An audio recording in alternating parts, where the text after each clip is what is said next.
예, 할렐루야. 오늘은 저희가 사무엘상에 나오는 다윗과 골리앗의 이야기를 가지고 말씀 나누려고 합니다. 저희가 인생을 살다 보면 한 사람이 중요하다라는 말을 많이 해요. 어느 기업이든 어느 가정이든 많은 사람에게 모두가 다 잘해라 라고 요구하기보다는 한 명이 잘하면 그 한 명의 영향력이 가정을 지키기도 하고 또 회사를 잘 세워가기도 하고, 그래서 한 명의 리더가 중요하다는 이야기를 저희가 많이 알고 있는데, 오늘 성경에 나오는 다윗과 골리앗의 이야기 중에도 그 한 사람이 등장합니다. 그 한 사람은 다 여러분이 아시다시피 다윗이라는 사람이에요. 그럼 다윗의 한 사람이 무엇이 중요했나? 저희가 생각을 해보니 다윗은 하나님께서 사울 왕 다음으로 하나님께서 선택했다. 내가 쟤를 선택했다라고 말씀하신 성경의 인물입니다. 그러면 다윗은 하나님이 왜 선택하셨나라고 보면 성경에 이제 다윗을 선택하실 때 이새의 아들들을 다 모아라 라고 사무엘이 얘기를 해요. 그래서 이새의 아들들이 쭈루룩 이제 7명이 앉아 있습니다. 그런데 사무엘이, 여러분 다 알다시피 사무엘은 그냥 지나가다가 갑자기 하나님의 부름받은 사람이 아니에요. 사무엘이 잉태될 때부터 그 어머니 한나 때부터 정말 기도로 준비하고 하나님께 응답 받고 해서 굉장히, 그래서 나서 젖을 떼자마자 바로 성전에 바쳐질 정도로, 그래서 사무엘의 기도는 하나님이 다 들어주셨다 할 정도로 정말 기도의 사람이고 신령함에도 불구하고 이세 아들들을 7명을 딱 앉혔는데 첫째 아들을 딱 보자마자 사무엘이 마음에 어떻게 생각하냐면, 우와, 이 사람이 하나님의 사람인가 보다 라고 사무엘이 생각을 합니다. 그래서 딱 그제 이 사람이 하나님이 주신 왕인가 봐요 라고 생각했는데 하나님이 말씀하시죠. 얘는 아니다. 그러고 이제 그 다음 아들을 또 딱 소개를 해요. 그랬더니 얘도 너무 왕처럼 보이는 거예요. 그래서 사무엘이 그러면 이 사람인가 보다 했더니 여호와께서 이렇게 말씀하십니다. 겉으로나 키를 보지 마라. 나는 그를 이미 버렸다. 내가 보는 것은 사람이 보는 것과 다르다. 사람은 겉모습을 보지만 여호와는 마음의 중심을 보신다. 이렇게 하시면서 첫째, 둘째, 셋째 쭉 지나가서 7명이 끝났는데도 하나님께서 이 사람이다라고 하지 않으니까 이제 더 이상 아들이 없냐라고 묻지요. 그랬더니 이새가 아니요, 한 명이 있는데 지금 양을 치고 있습니다 하고 다윗이 오는데 하나님이 그러죠. 내 마음에 합한 자다라고 말씀을 하시죠. 참 재밌는 사실은 그 신령한 사무엘조차도 외모적으로나 현상적으로 봤을 때는 야, 저 사람이 정말 왕처럼 보인다. 왕이 될 만한 제목으로 보인다라고 사무엘도 생각할 정도로 준수했던데 하나님께서는 그거는 아니다라고 말씀을 하시는 거예요. 그러면 다윗은 적어도 그들과 뭐가 다른가요? 다윗의 중심에, 그러니까 하나님이 중심을 보셨을 때 다윗의 중심은 하나님 보시기에 합당했다라고 저희가 생각해 볼 수 있겠죠. 저희가 이 시대를 사는 우리가 다윗의 이야기하고 지금하고 무슨 상관이 있나요? 다윗 이야기가 그냥 다윗의 하나의 어떤 역사적인 사건이고 그냥 골리앗의 하나의 스토리죠 라고 우리가 생각하면 사실 저희는 사무엘상하고 저희하고는 아무 상관이 없겠지만, 그렇지 않고 그렇구나. 그러면 골리앗이라는 존재가 우리가 살아가는 이 세상이라고 제가 생각하고, 다윗이라는 존재가 하나님의 마음에 합한 사람의 어떤 대명사처럼 어떤 모델이라고 보면 우리는 과연 골리앗을 쳐다보고 있는가? 다윗을 쳐다보고 있는가 한번 생각해 볼 수 있을 것 같습니다. 다윗의 고백 중에 이제 골리앗이 막 시비를 걸으니까 다윗이 이렇게 말을 하죠. 아니, 제가 누군데 이렇게 여호와의 이름을 함부로 저렇게 망령되게 일컫지? 갖고 다윗이 화가 나요. 그런데 모든 그 이스라엘 군대 사람들은 다윗의 그 기골장대한 막 갑옷에 칼에, 그러니까 아무도 골리앗을 대항하려고 나가지를 못해요. 근데 다윗은 골리앗의 외형이 보이지 않았고 그가 하나님을 업신여기는 그 소리가 귀에 들렸고, 다윗은 사실은 그렇게 막 굉장히 어떤 겉모습이 화려하거나 크거나 이렇게 장대한 그런 그냥 좀 이렇게 아름답게 생긴 잘생긴 청년이었을 뿐인데, 그 다윗의 마음에는 그 하나님의 영이 함께해서 감히 여호와의 이름을 함부로 말하는 그 골리앗이 외모로가 아니고 그 중심이 보였던 것 같아요. 그러니까 그 불타는 다윗의 마음이 골리앗을 대적할 수 있는 용기를 만들어냈지 않습니까? 여러분들도 세상을 이렇게 바라볼 때 세상이 너무 거대해 보이는 경우들이 많죠. 내 힘으로는 죽어도 이걸 이길 수가 없겠다. 야, 이 산을 어떻게 넘냐? 난 이 회사를 이길 수가 없다. 내 삶에 오는 그 고난을 나는 견딜 수가 없다. 그래서 그게 거대해 보이는데 그 거대함 속에 있는 어떤 힘, 내 안에 있는 힘이 무엇인지가 사실 더 본질적인 이야기인 것 같습니다.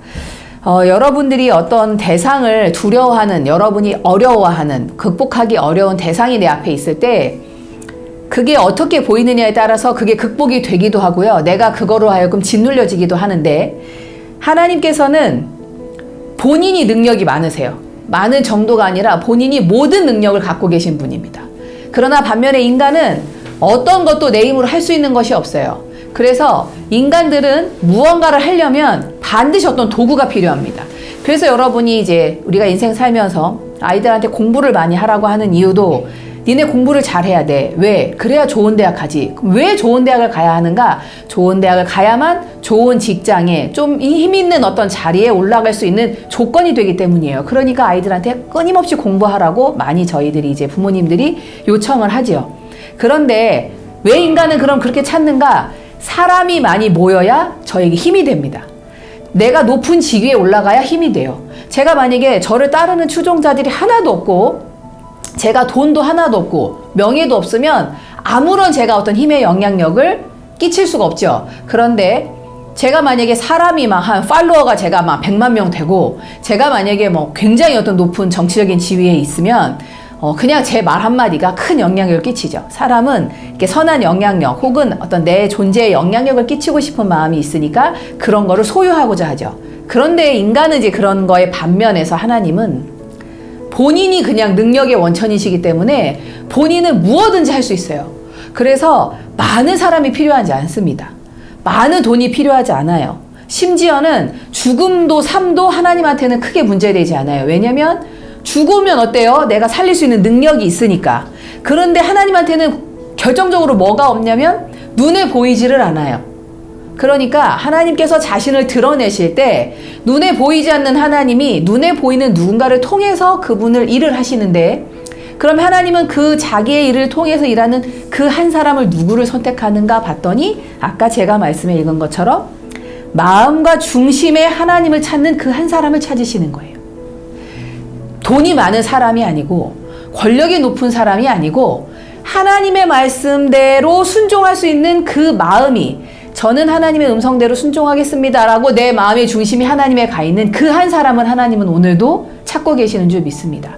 그러면 그 한 사람을 통해서 하나님은 당신이 어떤 분이신지를 드러내 주시는 거예요.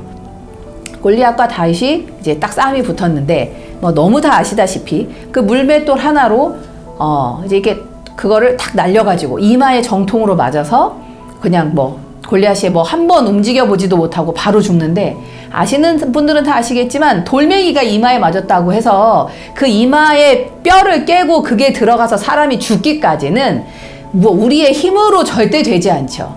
그것이 하나님께서 내가 너를 통해서 일하셨다라고 보여주시는 증거예요. 여러분이 세상을 살면서 우리는 많이들 이렇게 생각합니다. 내 힘으로 뭔가를 해봐야겠다. 이 문제를 내가 해결해야겠다. 우리가 하나님을 믿는다고 하면서도 하나님을 믿습니다. 그래도 제가 할 건 제가 해야죠. 라고 생각하는 경우들이 많아요. 그런데 막상 해보면 내 힘으로 할 수 없는 것들이 너무 많고 내 힘으로 하려다 보니 또 다른 부작용을 낳는 경우들이 너무 많습니다. 그때 하나님은 저희한테 이렇게 말씀하세요. 네 힘으로 하려고 하지 말고 나에게 와라. 나에게 맡겨라. 그럼 내가 그 모든 것을 해결해 줄게. 라고 말씀하실 때 과연 여러분의 믿음은 거기서 이제 저희가 판가름이 나는 거예요. 아멘. 내가 주님께 모든 것을 맡깁니다. 라고 내가 믿음의 고백을 하면 상반적으로 뭐가 따라오냐면 내가 내 일을 책임지지 못하는 것 같은 무책임함이 따라오죠. 그래서 많은 남자분들이 이 기로에서 내가 온전히 하나님을 믿습니다. 근데 그러면 제가 해야 될 역할은 뭔가요? 그러면 그냥 저는 무책임한 사람이 되는데요. 당장 내 앞에 해결해야 될 막 문제들이 산적한데 제가 이걸 손을 놔버리면 그러면 이거는 아닌 것 같습니다, 하나님. 그래서 너는 나를 믿어라고 하지만 온전히 믿기가 참 어려운 세상을 저희가 삽니다. 그런데 하나님이 그 모든 것을 아시고 그렇지, 니네가 믿으려니까 너무 힘들지. 그래, 나도 이해한다 라고 하지 않으시고 끝까지 하나님은 저희한테 초지일관으로 하나님을 믿어라. 그러면 내가 널 죽음에서부터 살려줄 거야. 죽어서도 살려줄 거야. 그러니까 너희 아무 걱정하지 말고 나를 믿어라고 말씀하십니다. 이거를 이론으로 이렇게 아는 거는 쉬운데 이거를 정말 저희가 삶으로 살기는 여러분이 상상한 것보다 훨씬 더 어려우실 수 있으세요. 그럼에도 불구하고 여러분이 오늘 한번 결단해 보셨으면 좋겠습니다. 여러분 앞에 해결해야 될 돈의 문제가 있으십니까? 여러분 앞에 해결해야 될 건강의 문제가 있으십니까? 여러분이 한번 하나님께 기도하고 물으셨을 때 하나님께서 그래, 내가 네 마음의 중심을 안다. 네가 온전히 나를 믿으니 네가 내 말에 순종해라 라는 감동이 오시면 여러분이 온전히 하나님의 뜻을 따라서 순종 한번 해보셨으면 좋겠어요. 그래서 사람을 의지하지 말고 내 힘으로 막 하려고 하지 말고 온전히 그 모든 문제를 하나님 앞에 내려놓고 그냥 그분의 음성을 한번 들어보시면 하나님이 그 문제를 좋게 해결해 주실 수도 있고요. 그렇지 않을 수도 있습니다. 이제 여기서 여러분이 조금 당황하시겠지만 목사님 그렇게 하니까 문제가 해결되는 것 아닌가요? 해결이 되죠. 문제는 반드시 해결됩니다. 그러나 내가 원하는 방식이 아닐 수 있어요. 내가 예를 들면 돈을 막아야 돼요. 기도를 했어요. 하나님이 돈을 주실 수 있습니다. 그러나 때로는 돈을 주시지 않을 수도 있어요. 돈을 주시지 않음으로 그 문제를 정리해 주실 수도 있습니다. 돈을 주심으로 그 문제를 정리해 주실 수도 있어요. 그런데 돈을 주시냐 안 주시냐는 인간의 생각은 거기까지. 그러나 하나님은 이 문제에서 돈을 주냐 안 주냐가 중요한 게 아니라 그런 모든 상황 속에서 하나님을 믿으면 반드시 하나님이 그 모든 나머지 삶을 책임지신다는 그분을 믿는 믿음을 하나님은 더 우선 보시는 줄 믿습니다.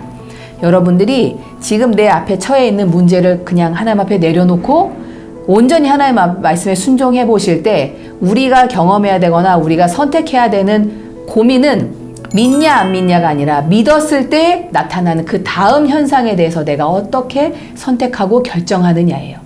그 다음을 저희가 이야기할 때 대부분 부딪히는 게 나의 고정관념, 나의 생각, 나의 상식입니다. 아까 제가 서두에 말씀드린 것처럼 내가 가장이고 책임을 져야 되는데 내가 이 문제를 해결하려고 지금까지 여태까지 그렇게 왔는데 하나님을 믿었더니 하나님이 내려놓으라 한다. 혹은 하나님이 믿었더니 하나님께서 정말 나로 하여금 자존심 상하게 말씀을 하신다. 하나님이 나로 하여금 무책임하게 하신다. 하나님이 나로 하여금 정말 너무 마음 상하게 하신다. 어떻게 하나님이 나한테 이렇게 하실 수 있을까? 라고 원망해서 내가 이해되는 선에서만 답을 찾지 마시고 하나님이 뭔가 여러분에게 말씀을 주시면 자존심이 상해도 때로는 내가 무책임해 보여도 때로는 내가 너무 가슴이 아파도 그 말씀에 한번 순종해 보셨으면 좋겠습니다. 그 말씀에 순종을 하실 때 비로소 여러분은 하나님께서 여러분을 통해서 일하시는 그 하나님을 경험하시게 될 거예요. 지금 시대적으로도 그렇고 세상적으로도 그렇고 여러 가지로 많이 어려움 중에 있습니다. 저희만 당하는 게 어려움이 아니라 모든 세상이 당하는 어려움이에요. 이 어려움 속에 모든 세상의 사람들도 똑같이 저희처럼 열심히 그들의 방법으로 자신의 최선을 다해서 삽니다. 그러나 믿음의 사람이 세상 사람과 다른 것은 열심히만 사는 것이 다르는 게 아니라 믿음의 사람이니까 더 열심히 산다가 아니라 믿음의 사람은 하나님의 말씀에 순종하며 산다인 줄 믿습니다. 순종하며 살 때 내 생각대로 되지 않아도 때로는 내 상식에 맞지 않아도 때로는 내가 원하지 않아도 그분의 말씀에 순종하며 그분을 따라가는 여러분이 되실 때 우리가 믿는 하나님 모든 능력이 한이 없으시고 모든 것을 아시며 나를 누구보다 사랑하시는 그리고 죽음에서도 우리를 부활시켜 주실 수 있는 그 능력의 하나님께서 오늘 여러분의 삶에 개입하실 것이고 그 개입은 여러분은 기적을 경험한다고 고백하게 될 줄 믿습니다. 다음 한 주를 살아가실 때 여러분 앞에 어려움이 오실 수도 있고요. 이미 내가 어려움 중에 계실 수도 있습니다. 그러나 똑같이 어려움이 오면 이제는 내 방식대로 하지 말고 다윗처럼 하나님의 방식으로 그리고 여러분 마음속에 목사님 저는 도저히도 그런 마음이 안 드는데요. 그럴 때 여러분 이렇게 기도하십시오. 하나님 제가 말씀대로 순종하고 싶은데 제가 잘 되지 않아요. 하나님 저에게 성령님 찾아오셔서 제가 말씀대로 순종할 수 있는 용기를 허락하여 주시옵소서. 그 기도를 꼭 하셨으면 좋겠어요. 하나님 이 문제를 해결해 주세요. 하나님 지혜를 주세요. 하나님 돈을 주세요. 그 기도 말고 하나님 제가 말씀대로 순종하고 싶습니다. 온전히 믿음으로 따라가고 싶어요. 그런데 제가 되지 않아요. 하나님 저를 불쌍히 여겨주시고 저에게 찾아와 주셔서 말씀하여 주시옵소서. 저에게 용기를 주시옵소서. 지혜를 주시옵소서 라고 여러분이 기도하실 때 정말 지금도 살아계신 하나님을 여러분은 만나게 되실 줄 믿습니다.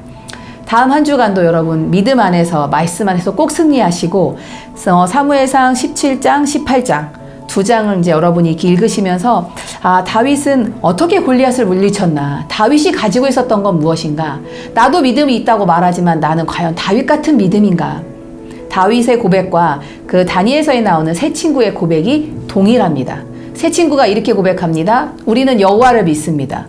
그분은 우리를 구원하실 거라고 믿습니다. 그러나 그분이 구원하지 않아도 우리는 그분을 믿습니다. 라고 말했던 다니엘의 세 친구의 고백과 다윗은 이렇게 고백합니다. 여호와께서 그 사자와 그 곰의 거기에서 나를 구한 하나님께서 골리앗에게도 나를 구해 주실 거다 라고 고백한 그 다윗의 고백이 오늘 여러분의 고백이 되기를 소망합니다. 우리 이 시간 같이 기도하고 다음 한 주간을 승리하도록 하겠습니다. 기도하겠습니다. 하나님 아버지 감사합니다.